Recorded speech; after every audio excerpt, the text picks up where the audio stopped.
Les puissances de 10, fiche méthode en 3 minutes. Nous allons expliquer dans cette fiche méthode comment passer d'une écriture en puissance de 10 à une écriture décimale. Voici pour commencer un exemple. Ici, réécris les nombres suivants sous forme décimale. Pour commencer, que signifie sous forme décimale? Il y a d'un côté l'écriture décimale et de l'autre les puissances de 10. Si on prend une multitude de nombres, voyons comment ils se répartissent entre ces deux écritures. Voilà, on voit tout de suite que dans l'écriture décimale, les nombres ne se composaient que de chiffres, éventuellement d'une virgule, alors que dans les puissances de 10, il y a à la fin du nombre fois 10 puissance.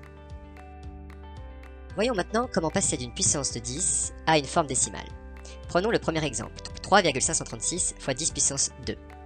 Premièrement, je vais réécrire le nombre devant la puissance de 10. Deuxièmement, je repère la valeur dans la puissance de 10. Ici, c'est 2. Fois 10 puissance signifie je décale la virgule 2. Donc, comme la puissance, nous, est de 2, on va donc décaler la virgule de 2, vers la droite. 1, 2. Voilà, j'ai écrit mon nombre en puissance de 10 sous la forme décimale. Prenons un deuxième exemple. 84,523 fois 10 puissance 5.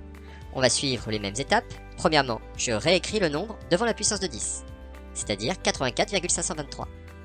Deuxièmement, je repère la valeur dans la puissance de 10, ici 5.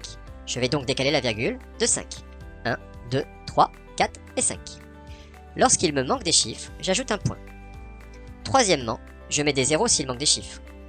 Je rajoute donc 2 zéros. La virgule étant à la fin de mon nombre, je ne suis pas obligé de la écrire.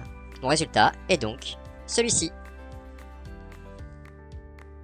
Troisième exemple, 48,6 fois 10 puissance moins 4. Je veux le passer sous la forme décimale. Premièrement, je réécris le nombre devant la puissance.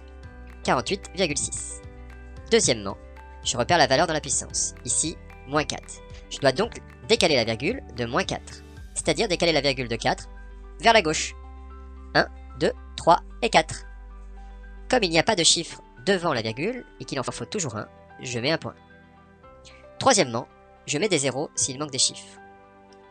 Voilà, mon résultat est donc 0,00486.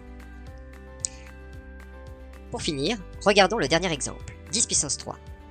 Je suis la méthode déjà vue précédemment. Je réécris le nombre devant la puissance de 10. Ah, problème, il n'y a pas de nombre. Comment faire?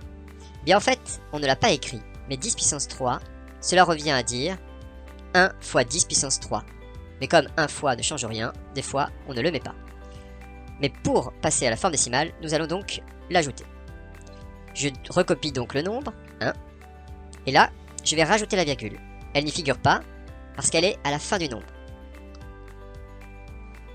Deuxièmement, je repère la valeur dans la puissance, ici 3.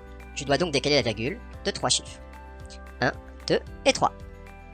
Je mets des zéros s'il manque des chiffres, et voilà. Mon résultat est donc 1000.